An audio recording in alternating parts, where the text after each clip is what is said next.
Welcome back to the Mountain Morning Show, where I'm very proud to present to you one of our new friends of the program, Christian Kinnison, Freeride skier, student of Westminster, awesome young man, I could say all kinds of cool things about you. Oh man, you're too kind. Well, I'm thrilled to have you here, my friend, and we know it's a little early. We were just teasing about, I thought skiers got up early to go to get the first tracks. They do. Okay, so you do it for that. Yeah. You don't find yourself inside a building this early. Would that be more accurate? Yeah, and especially not on the news ever, Well, welcome to the show, my friend. I'm so thrilled to have you here. We, of course, whenever I covered the Subaru Freeride series, of which you participated, again. Tell me a little bit about your experience there this year. I know you didn't come out where you wanted to this year. So tell me a little bit about your experience. Well, after the Junior Freeride Tour last year, this year's the Subaru Freeride Series Tour, and it's a whole another level of competition. Yeah. Big names, big skiers, strong people, and it just took a little bit of adjusting to get used to it, and I learned my lesson, and next time it's just a matter of thinking ahead more and hopefully pulling through with a win. I'm hoping. We'll see. Well, it was, I want to clarify. I thought some ridiculously awesome runs that you threw down.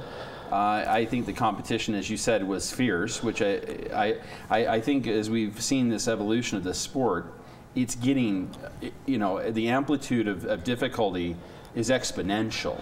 Yeah, it's incredible. Like 10 years ago, people were throwing down winning lines that now my friends are winning with. Like, my three friends, Grant Howard, Andrew Pollard, and Taylor Pratt, all have what it takes, and I just think that the level of competition is being pushed by us, the youth, the graduates, and I'm just so excited to see where it goes, Wow, me too. It's exciting stuff. I mean, look at this. This is your last year, is that right? Yeah, that was last year. I mean, hucking some big cliffs, pulling some pretty nice maneuvers as well. I'm loving the backflip there.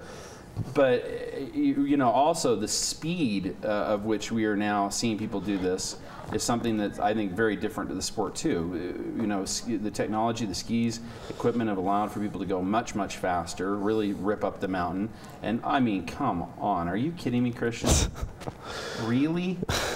What was that, like 50 feet? I'd say so, about 50 feet. Good grief. This is incredible stuff. So when we talk about when we're talking about the kind of competition you're up against, it's not to be denied. It's impressive stuff. If you're doing this well, and I just can't even wrap my head around this. Who are these people you're competing against? Good grief!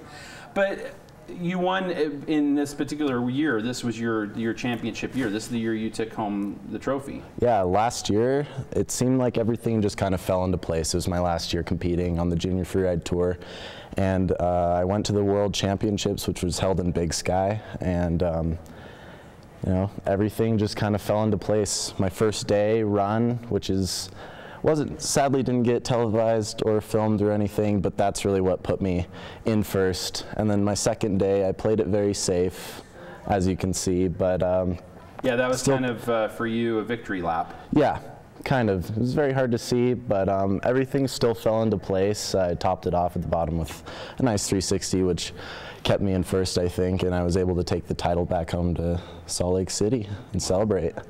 Well, you've dealt with several things that have certainly challenged you over the last year or so. One of the things I think when we talk about any great athlete, there is always a support network that has to exist. I often say that I don't know of a single person who's ever won the Indy 500. I don't know of there's not many people in sport who don't immediately have someone very close to them to thank for their success by being there to support them throughout the bad times and certainly the good times as well.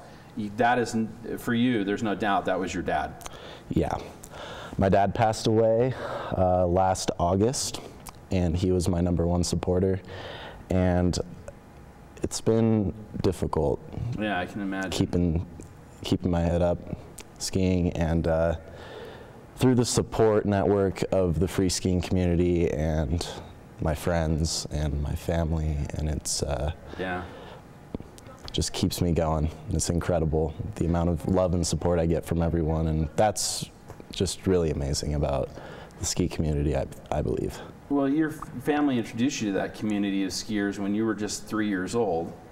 That, you know, obviously, I think when you grow up among these people, you've got friends that you've been, you know, that have been skiing alongside you since you were that age. That's, wow. Yeah. That's pretty, it's a pretty strong bond.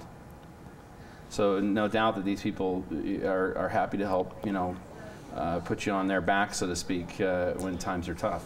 Yeah, they definitely saved my winter this year. Like, if I wouldn't have had my closest friends skiing and my support, I don't know where I'd be right now, you know, but here I am. Indeed, and here you are, and I am thrilled you're here telling this story, because I think that we don't often talk about this side of the athletic part of it, you know, the support part, the trials, the tribulations, the hard times. Your father, he passed away of Lou Gehrig's disease, right? ALS. Yes, that is correct. And this is something that, you know, for people who go through this with a family member, it's pretty difficult to take. You see a person who typically very strong person, your dad, very much a strong person, weakened by disease, and it comes on pretty fast, doesn't it? Yeah, it does. It was the most difficult year of my life, for sure, so far. Yeah. But through that, I definitely became a man and a better person with it, and I hope I can take what I've learned and apply it to whatever life throws at me. I think when you can throw down a year that you have, as you said, you salvaged a year and did when we say salvage it, you salvaged it at a very high level, my friend. Yeah.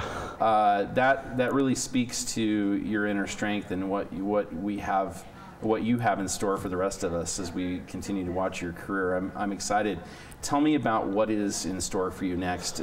Talk to me about the next season and what you're hoping to accomplish. Well, this season I'm competing in the Subaru Freeride Series and the IFSA Collegiate Freeride Series. They're two different competitions, two separate sanctions, but both of them are excellent segues into the Freeride World Tour, which, if you do well in the CFS, which is the Collegiate Freeride Series, you get a spot in the Freeride World Tour, which you get to go all over Europe and follow with a tour and an amazing group of people for a year, and that's kind of where I'm aiming. And I'm also this year planning on filming with my friends and making fun edits and just showing how much fun we have up at Alta and Snowbird, and hopefully the world realizes it, you know? Well, I have little doubt that that's going to happen. I think that, you know, I certainly had a chance to realize it when we saw you at Subaru. Tremendous, I thought tremendous runs. You showed a lot of guts, a lot of moxie coming back from what, you know, as you said, arguably the hardest year of your life. You know, I know it's tough when you look down the mountain, your dad's not there to support you, but you're right, you have your friends there. We hope we can be considered among them, as we were inspired by you yet again this year. I can't wait to see what you do next year, my friend. It's just, and the end of this season, of course, because it's not over yet. Yeah, wow, well, that means so much to me. Well, it's tremendous, and we'll hope when you're out doing some of those edits, you'll think about taking us with you. How about that? Yeah, that sounds good, Joe. I'd like Joe. to go out and film you a little more. It's been great. Excellent. Young Mr. Kinnison, our new friend of the show. Come back and tell us more about the end of the season, okay? I want to find out how things finish out for you. Absolutely. All right. We are going to take a quick break. We come back with more right here on the Mountain Morning Show right after this.